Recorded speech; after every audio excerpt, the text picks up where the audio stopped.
안녕하십니까. 저는 한국 IBM에서 파일 앤 오브젝트 솔루션을 담당하고 있는 전상호입니다. 아이고, 물리쳐라. 지금 방금 식사를 하셨을 텐데 40분 동안 굉장히 졸린 주제로 발표를 하게 됐습니다. 하지만 지금 이제 오늘 여기 차트에 담겨 있는 주제가 그 수십 페타바이트 이상의 어떤 대용량 데이터 레이크를 구성을 할 때 그 요새 이제 그 여러 가지 화두가 되어 있는 그 SSOT라고 그러죠. 싱글 소스 오브 트루스에 대해서 어떤 개념이나 어떤 연구 과제가 아닌 그 제품화된 어떤 솔루션을 이제 소개시켜 드리는 자리입니다. 그래서 어떤 뭐 대용량 데이터에 대해서 뭐 향후에 좀 관리를 하셔야 되거나 하시는 분들은 이런 쪽의 기술이 이런 식으로 발전되어 있구나라는 부분에 대해서 한번 참고하시면 도움이 되지 않을까 싶습니다. 그럼 시작해 보겠습니다. 오늘 다룰 내용은 대충 이 정도 차트의 순서에 그다음 맨 마지막에 이제 글로벌 데이터 패브릭에 대해서 좀 설명한 광고에 가까운 차트가 몇 장 더 준비되어 있습니다. 맨 위에 보면은 이제 IBM ESS 시리즈 소개라고 되어 있는데 저 어플라이언스 스토리지인데 저 안에 이런 기능들이 전부 다 구현되어 있어서 간단하게 하드웨어적인 얘기 잠깐만 말씀드리고 바로 본론으로 들어가도록 하겠습니다. IBM ESS 시리즈의 스토리지는 HPC, 하이 퍼포먼스 컴퓨팅이랑 AI 클러스터, GPU 클러스터 전용으로 나온 스토리지입니다. 뭐 국내에서 마켓 쉐어는 한 70% 이상이라고 저희가 보고 있고요. 우리나라에 있는 대부분의 어떤 예보에 관련된 슈퍼컴 센터에서는 전부 다 사용 중입니다. 아침마다 보시는 뭐 기상 예보라든지 대기질 예보, 뭐 아니면은 뭐 지진 화산 예보 시스템, 뭐 산불 예방 시스템 이런 거에 전부 다 적용이 되어 있고, 그다음에 뭐 현대자동차나 어떤 뭐 삼성 그룹, 뭐 삼성이나 LG의 그룹 슈퍼컴 센터, 아니면 각계의 다양한 연구소와 그 대형 슈퍼컴 센터에서 사용 중인 그 스토리지입니다. 우리나라에 있는 뭐 기상위성, 해양위성, 환경위성에 있는 지상국 센터에도 다 적용이 되어 있어서 대부분 다 수십 페타 이상씩 이제 구현이 되어 있는 곳이고, 제일 레퍼런스가 큰 기상청입니다. 기상청 한 140페타, 150페타 정도 이 스토리지를 사용하고 계십니다. 하여튼 그런 스토리지고요. 고성능을 위한 NVMe 모듈과 그다음에 대용량을 위한 NLSAS 모듈로 구성되어 있고, 뭐 데이터 티어링 합쳐서 쓰실 수도 있고 분류하실 수도 있고 뭐 그렇게 되어 있습니다.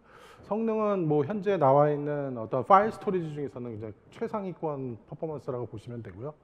지금 2U짜리 한 단에서 한 80기가 바이트 퍼 세컨드의 스루풋이 나오는 장비입니다.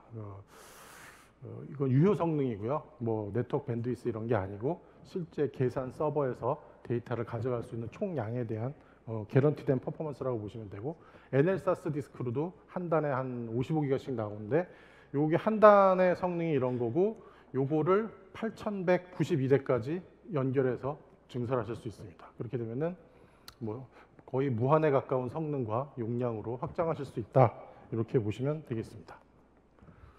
그러던 것이 이제 신제품이 어나운스가 돼서 3500이라는 제품이 신제품이 어나운스 되고 있는데, 얘는 올 NVMe 머신과 NLSAS 머신이 한 컨트롤러 밑에 이렇게 붙어서 같이 확장되는 그런 구조의 제품입니다.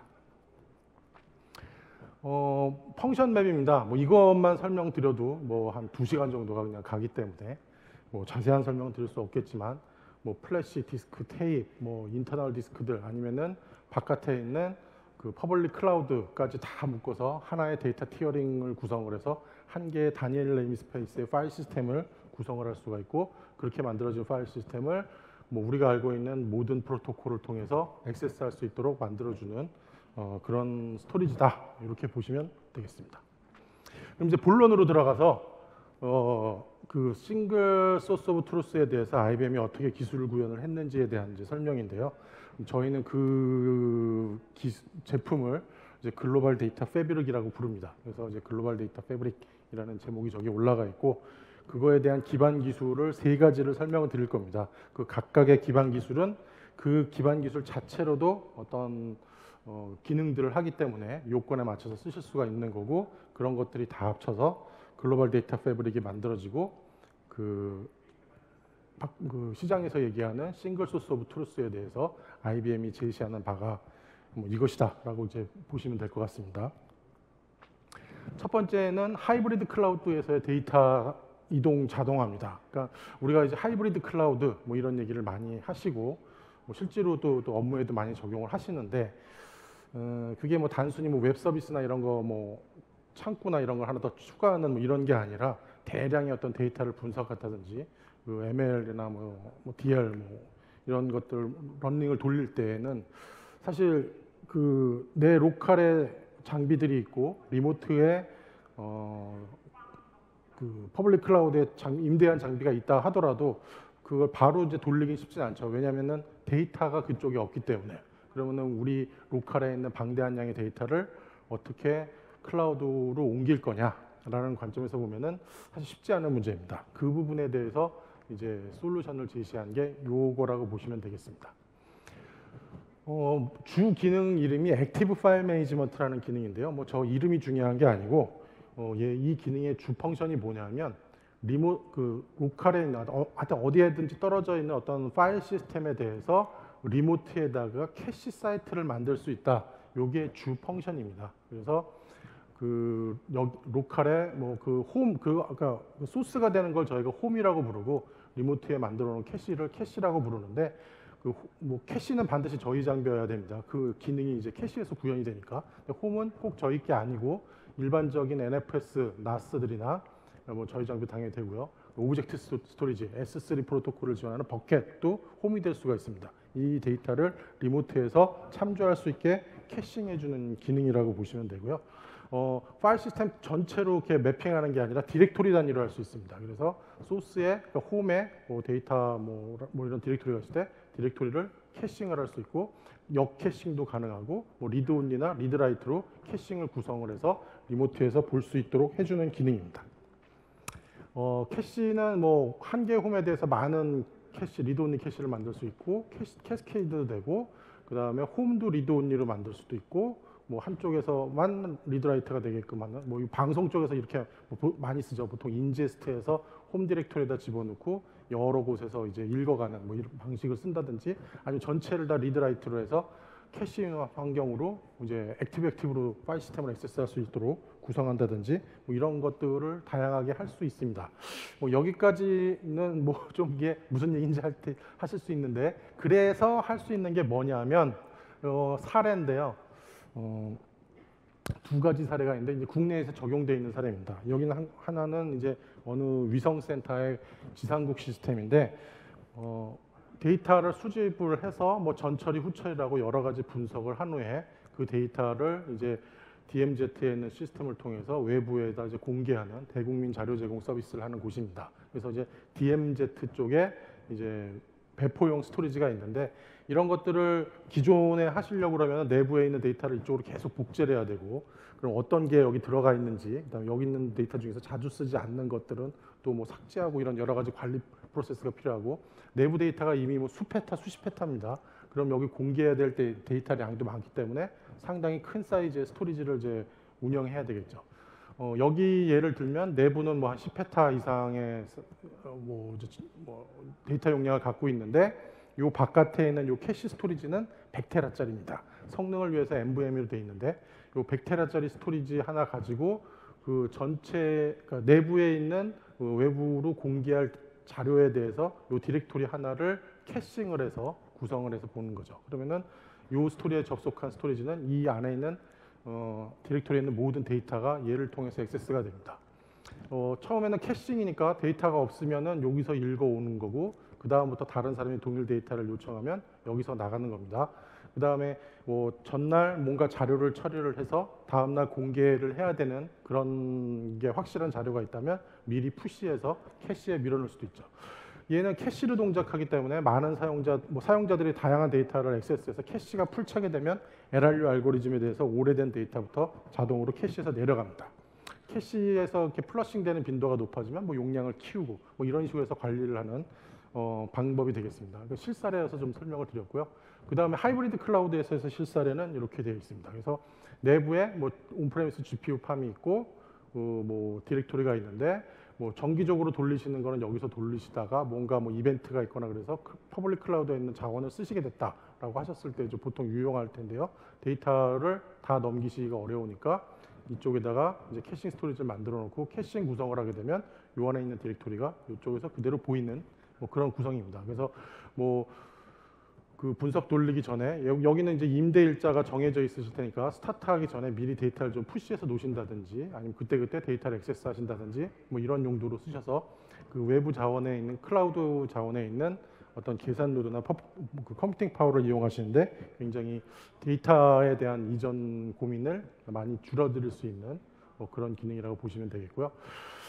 지금 저희가 아까 설명드렸다시피 호응이 단순히 NFS나 뭐 이런 것들이 아니라 S3 버켓도 된다고 말씀드렸습니다. 이거 뭐 저희 오브젝트 스토리지 제품이 있어서 뭐 이렇게 썼는데 그냥 아마존이나 구글, 뭐 NHN, 네이버 뭐 이런 쪽에 오브젝트 스토리지를 임대받으시는 몇 페타가 있다. 그러면 그건 오브젝트 스토리지로서의 어떤 장점들이 있는 거죠. 특히 뭐 리모트에 있는 사용자가 데이터를 액세스한 거나 할 때 S3 프로토콜이 굉장히 유리하기 때문에 이렇게 해서 데이터를 수집하실 수가 있을 것 같고 그 온프레미스 안에 있는 어떤 분석 서버에서 여기에 수집된 데이터를 분석하려면 기존에는 내부에 고성능 스토리지를 놓고 여기 있는 것도 카피하고 뭐 이런 여러 가지 작업들을 하셨어야 되는데 캐싱 구성을 하면 그냥 바로 액세스가 됩니다.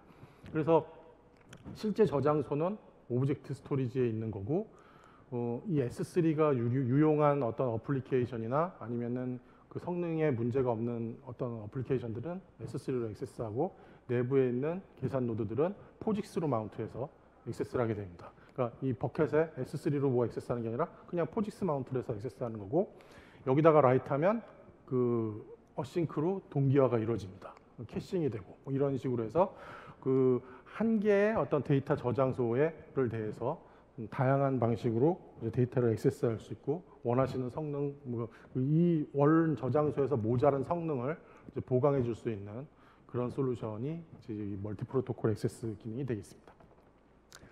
그 다음은 두 번째 기술은 이제 유니파이드 스토리지인데요. 그 유니파이드 스토리지 그러면 이제 우리가 기본적으로 아시는 내용은 센 스토리지와 나스가 한 장비에 붙어 있는 거를 보통 이제 유니파이드 스토리지라고 불렀죠. 하지만 그거는 그냥 하드웨어만 그냥 통합되어 있는 거지 뭐 센 스토리지 영역이랑 나스 스토리지 영역을 뭐 공유한다거나 이런 건 안 됩니다. 정확하게 그냥 분할해서 쓰는 거고 그게 각각의 하드웨어를 썼을 때에 비해서 뭐 크게 장점이 뭐가 있는지는 모르겠는데 하여튼 그런 스토리지를 유니파이드 스토리지라고 불렀죠.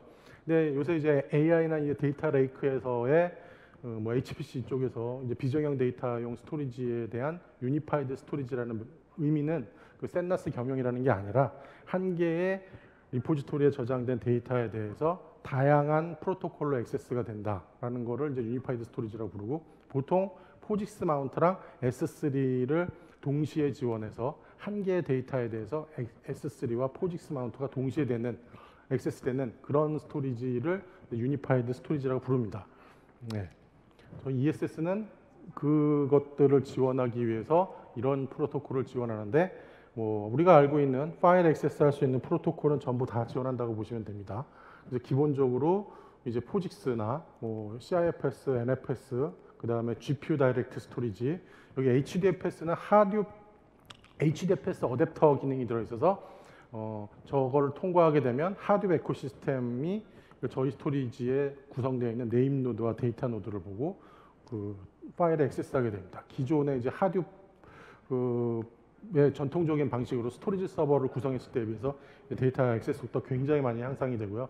하여튼 그런 것들을 제공하는 거고 이제 뭐 스위프트나 S3 그 다음에 이제 컨테이너 환경을 위해서 그 컨테이너 스토리지 인터페이스 그거에 대한 오픈시프트 버전 이런 것들을 통합적으로 지원을 합니다. 이게 동일 데이터에 대해서 동시 액세스가 되는 거고 락 매니지먼트가 지원이 되기 때문에 굉장히 이제 편리하게 데이터 레이크를 만드실 수 있는 기능이다 이렇게 보시면 되겠습니다.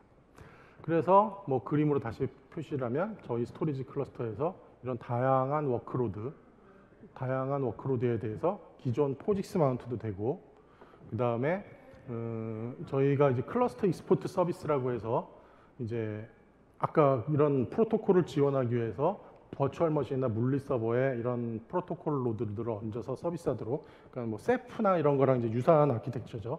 그렇게 돼 있어 있는데 이번에 이런 것들이 전부 다 컨테이너화해서 들어가도록 되어 있습니다. 그러니까 예전에는 물리 서버에다가 별도로 다 할당을 해야 되기 때문에 뭐 NFS 부하가 클 때 NFS 서버를 좀 급격하게 늘린다거나, 뭐 주간에는 NFS가 많고 야간에는 뭐 HDFS가 많고 뭐 이런 거에 대해서 능동적으로 좀 대응하기가 쉽지가 않았는데, 뭐 물리적으로 서버를 많이 달았어야 됐죠. 근데 이제 컨테이너화 되면서 낮에는 NFS 컨테이너를 많이 띄우고 저녁 때는 HDFS 컨테이너를 많이 띄우고 뭐 이런 걸로 성능 조절이 굉장히 유연하게 돼 있고, 그다음에 프로토콜 로드에 대한 가용성이 이제 컨테이너화 되면서 굉장히 많이 올라갔죠.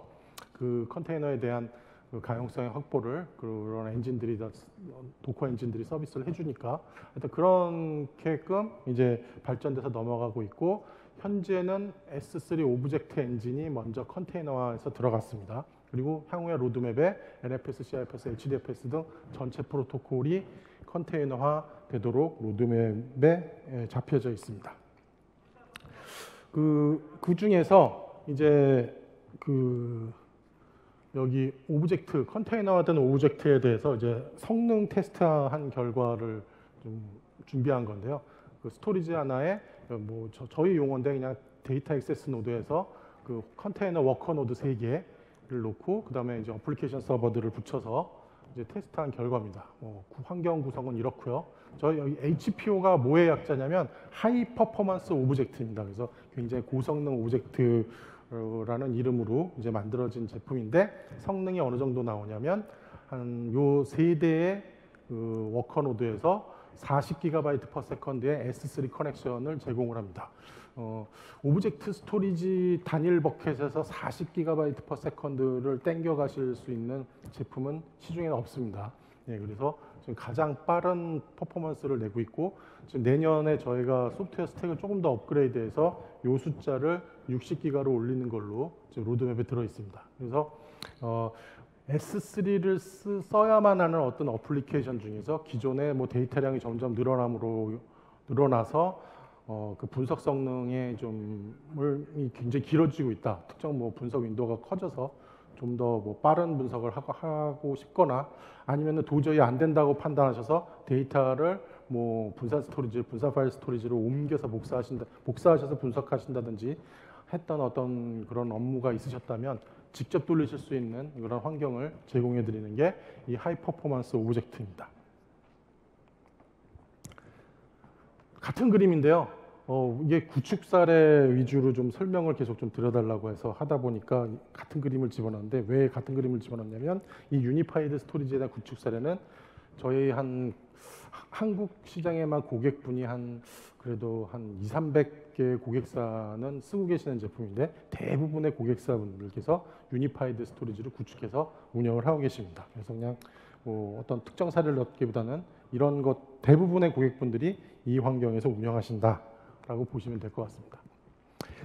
그 다음에 이제 마지막으로 이제 가장 코어인 기능인데요. 이제 데이터 등급에 따른 저장소 배정 및 단일화된 뷰라는 이제 어떤 뭐 기능인데, 저희 스토리지에 여러 이제 정책 기반의 어떤 정책들을 집어넣어서 데이터 매니지먼트를 자동화하는 어떤 기능들이 이제 포함되어 있습니다. 그 중에서 이제 데이터 로케이션에 관련된 정책과 데이터 무브먼트에 관련된 정책들을 이제 관리자분들이 세팅하게 되면 그대로 이제 데이터가 이제 이동되는 어떤 그런 기능들을 제공을 하는데요. 그거에 대해서 좀 이해하기 쉽게 설명을 드려보겠습니다. 일단 기존의 레가시 아키텍처는 대부분 이렇겠죠. 이제 파일 스토리지 하면은 전통적인 게 NAS죠. 그래서 이제 뭐 개인용 D 드라이브나 아니면 부서용 공유 폴더 뭐 이런 것들을 위해서, 아니면 어플리케이션 쪽에서 공유 데이터가 필요한 경우에 NAS 스토리지를 많이 쓰셨죠. 근데 어쨌거나 그림은 이렇게 됩니다. NAS 스토리지, 일반적인 NAS 스토리지 하나의 파일 시스템 사이즈나 성능에 한계가 있기 때문에 굉장히 많은 NAS를 도입을 해서 다양한 여러 개의 파일 시스템을 만들어서 데이터를 운영하셨을 겁니다. 그러시다가 이제 뭔가 좀 더 체계적으로 대량의 이제 분석이 필요하시다고 판단되시는 고객분들이 이제 분산 파일 스토리지를 도입해서 어떤 HPC나 이런 한 대의 노드에서 처리가 안 되는 것들에 대해서 복수 개의 어떤 CPU나 GPU에서 대량의 잡을 돌리기 위해서 이제 HPC 클러스터나 AI GPU 클러스터들을 이제 만드시죠. 그러면 굉장히 뭐 국내 뭐 대기업 같은 큰 그 대기업 뭐 회사를 이름을 말씀드릴 수 없어서 그런데 그런 데 같은 경우에는 HPC 클러스터 10,000대 이상의 서버로 구성이 되어 있습니다. 그런 서버에서 동시에 이제 굉장히 헤비한 작업이 들어갔을 때 거기서 이제 I/O를 처리하기 위해서 이런 보통 분산 파일 시스템 스토리지가 들어가죠. 분산 병렬 파일 시스템이 들어가고 시중에는 IBM의 이제 GPFS 그러니까 이름이 바뀌었는데 스펙트럼 스케일이라는 파일 시스템과 오픈 소스 쪽에서 있는 러스터 이런 제품들이 이제 일반적으로 많이 사용되고 있습니다. 그래서 이제 이런 고성능 처리를 하고 대용량으로 이제 데이터를 담을 수 있는 어떤 스토리지가 도입되겠죠. 그럼 근데 이제 벌써 여기서부터 어떤 스토리지 네트워크와 프로토콜이 다 다릅니다. 여기는 이제 NFS, CIFS의 이더넷 환경에서 움직이는 나스들이고 여기 분사 파일 스토리지들은 인피니밴드 네트워크에서 RDMA 프로토콜로 데이터를 액세스하는 그런 형태입니다. 그래서 이쪽 노드에서 가져가는 거나 이런 것들이 다 불편하거나 뭐 좀 뭔가 좀 분리되어 있는 거죠. 거기에다가 이제 대용량 데이터 레이크 뭐 아니면 그 원격에서의 어떤 데이터 수집 이런 것들을 위해서 이제 오브젝트 스토리지가 도입이 되겠죠.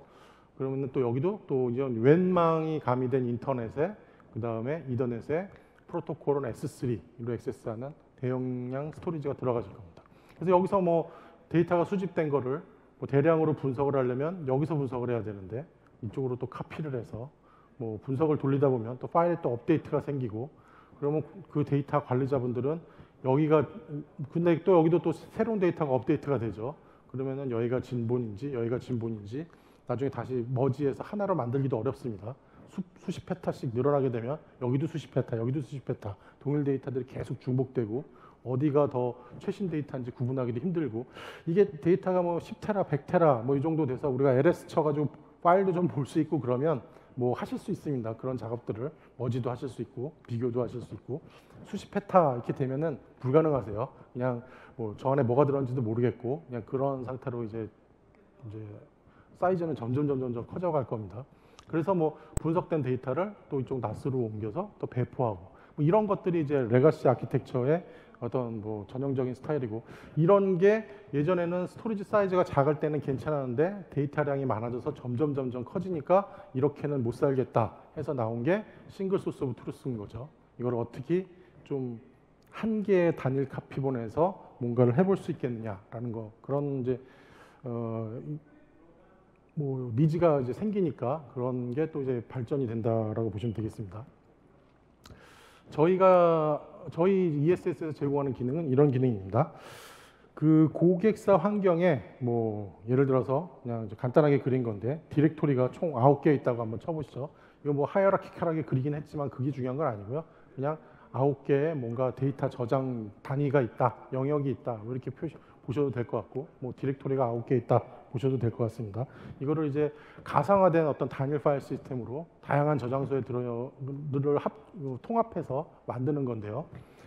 예를 들어서 요 세 개의 디렉토리는 굉장히 이제 고성능 I/O가 필요한 그런 디렉토리다라고 하면 꼭 뭐 상위 디렉토리여서 이렇게 된다는 뜻은 아닙니다. 뭐 이렇게 요거 하나 하면 네모 여기다 그리고 이렇게 해서 화살표 3개 하면 이렇게 화면이 복잡해지니까 그냥 이렇게 그린 겁니다.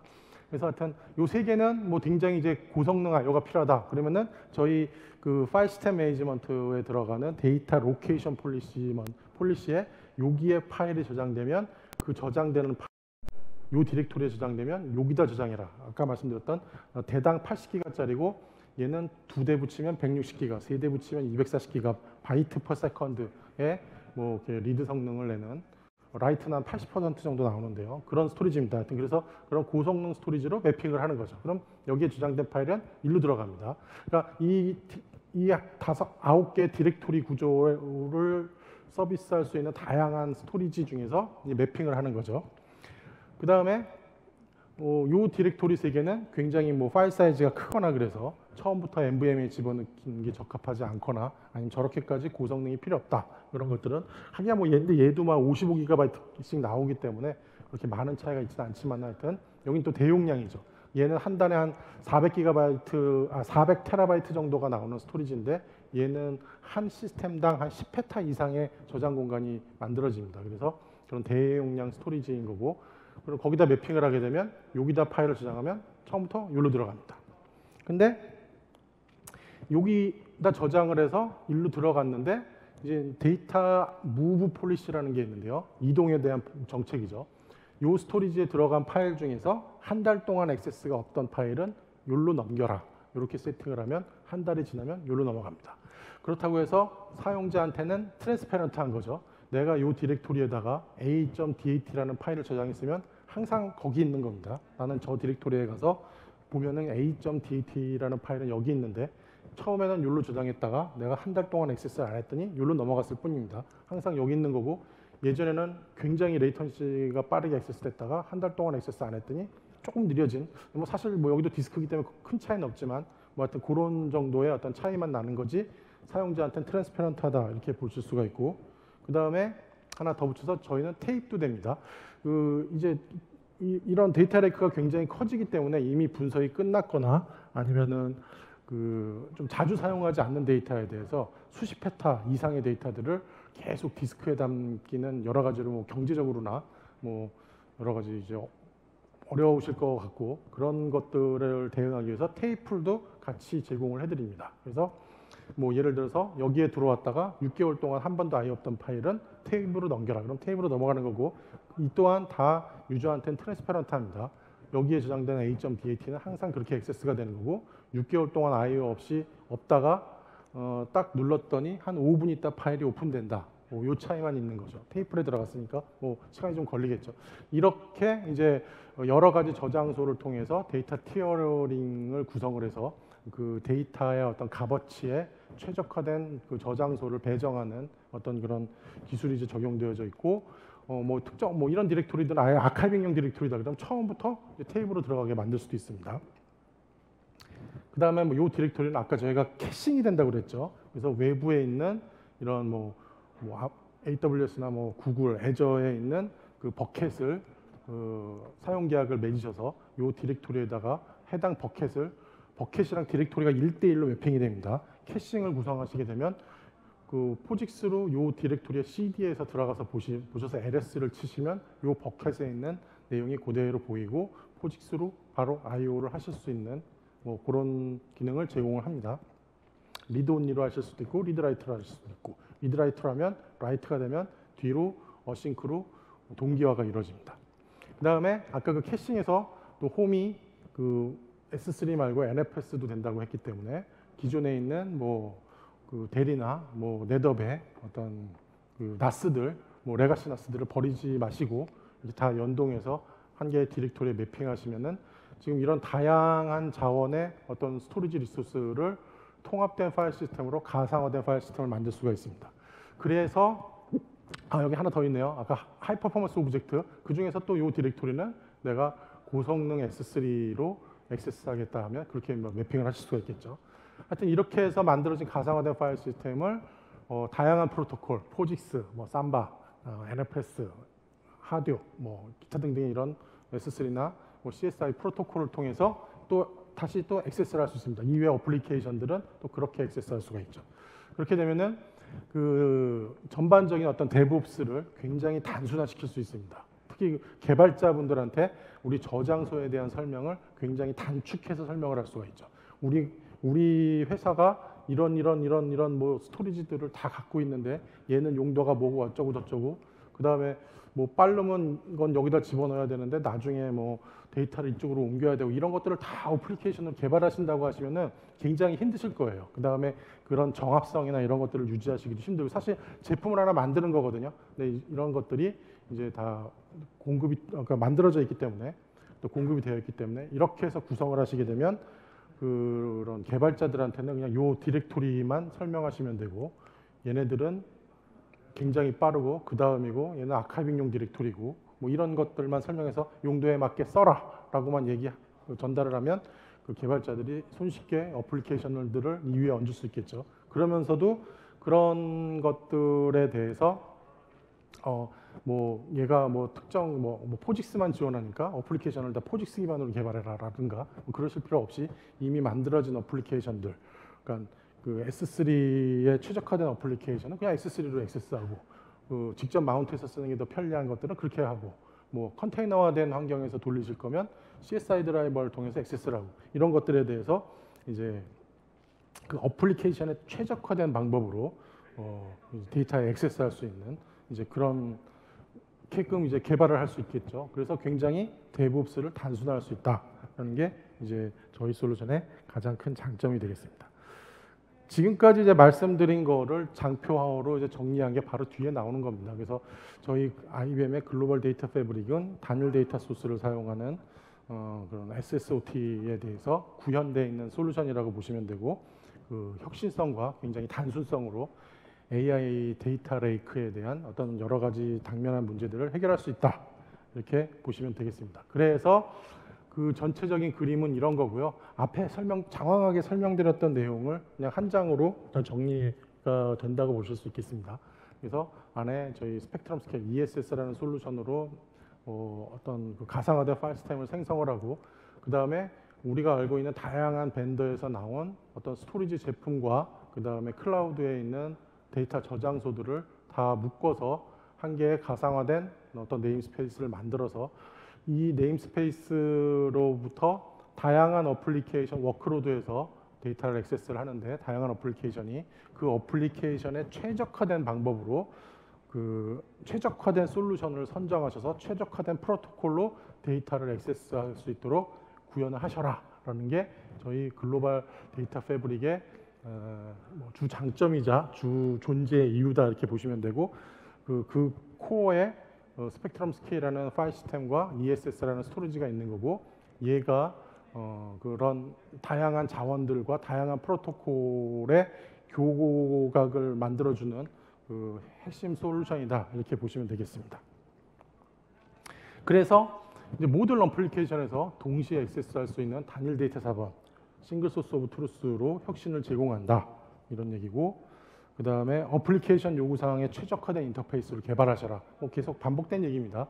그래서 뭔가 이제 뭐가 안 되니까 뭐 그냥 차선책을 선택하시는 게 아니라 가장 잘 개발하실 수 있는 랭귀지를 통해서 가장 잘 쓰실 수 있는 프로토콜과 가장 현재 보유하고 있는 환경에서 가장 최적화되어 있는 네트워크를 통해서 데이터에 액세스하셔라라는 게 그 저희 제품의 이제 주 내용이라고 보시면 되겠고요. 그래서 리소스를 극대화하고 어플리케이션에 필요한 데이터에 바로바로 연결하셔서 쓰시면 된다는 겁니다. 그리고 이제 절충 없이 데이터를 최적화라고 되어 있는데, 어떤 솔루션은 어떤 장점이 있으면 또 이런 시큐리티나 어떤 데이터 프로텍트에 약간 또 미진한 부분이 있고 뭐 이런 솔루션들이 있습니다. 그래서 우리가 뭐 시큐리티 때문에 얘가 더 낫지만 얘를 포기한다, 아니면 데이터 프로텍션에 문제가 있기 때문에 뭐 백업이나 뭐 이런 복제나 이런 쪽에 문제가 있기 때문에 뭐 다른 거를 선택한다, 뭐 성능이 좀 느리지만 이걸 골라야지, 뭐 이런 거를 고려하실 필요 없이 저희 엔진이 알아서 이런 부분들은 다 처리를 해주기 때문에 그 가장 최적화된 방식으로 데이터에 액세스할 수 있도록 어플리케이션을 개발하시면 되겠습니다. 그래서 글로벌 데이터 패브릭, 아까 보여드렸던 그림이고요. 요 밑에 나오는 거는 IBM의 카피 문구입니다. 저희 제품에 대한 You optimize your workload and let IBM optimize your data. 그러니까는 여러분들의 데이터는 저희가 최적화를 시켜드릴 테니까 여러분들은 여러분들의 워크로드를 최적화하십시오. 이게 저희 IBM 글로벌 데이터 패브릭의 카피 문구에서 잠깐 넣어봤는데요. 일단 이런 취지로 만들어진 제품이다, 이렇게 보시면 되겠습니다. 그래서 뭐 AI 기반의 디지털 혁신을 위한 데이터 매니지먼트, 그래서 요새 가장 화두가 되고 있는 싱글 소스 오브 트루스에 대해서 지금 IBM 글로벌 데이터 패브릭은 이제 여러 구현되어 있는 제품이다. 그래서 혹시 이런 쪽에 대해서 좀 더 뭐 필요성이 있거나 좀 더 자세한 정보가 필요하시면은 언제든지 연락을 주시면은 저희가 또 방문드려서 좀 더 자세하게 설명을 드리고, 그 다음에 뭐 테스트나 이런 거를 하실 수 있도록, 아니면 초기 개발을 하실 수 있도록 데모나 테스트 환경을 구성을 해드리니까요. 언제든지 필요하시면은 연락을 주시면 뭐 저희가 지원을 해드리겠습니다. 예, 좀 뭐 급하게 달려와서 준비된 세션은 다 이제 말씀을 드렸고요. 한 5분 정도 남았는데 뭐 특별히 어떤 질문 있으면은 몇 가지만 뭐 대답을 드리든지 하고 아니면은 식사 후에 너무 졸리실 것 같은데 다음 세션을 위해서 좀 더 쉬시죠. 예, 뭐 질문 같은 거 있으실까요? 예, 말씀하시죠. 예, 한 분 드셨습니다. 말씀하세요. 아, 마이크.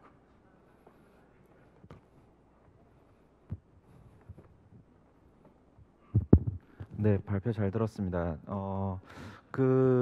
아까 전에 말씀 주셨던 트랜스페어런트한 파일 시스템 인터페이스들이 굉장히 다양하게 지원이 되고 있는 것 같은데요. 예, 지금 ESS 장비가 그러니까 저희가 구매를 하게 되는 장비는 ESS 장비가 될 텐데 예. 저 파일 시스템들은 다 그럼 펌웨어 수준으로 제공이 되는 인터페이스들일지가 궁금하거든요. 아, 그러니까는 저희 장비 안에 그러니까는 뭐 잠깐 설명을 드리면은 뭐 스토리지 엔진부터 시작해서 그러니까 단순하게 그냥 OS 위에 무슨 뭐 소프트웨어로 구현된 게 아니고요.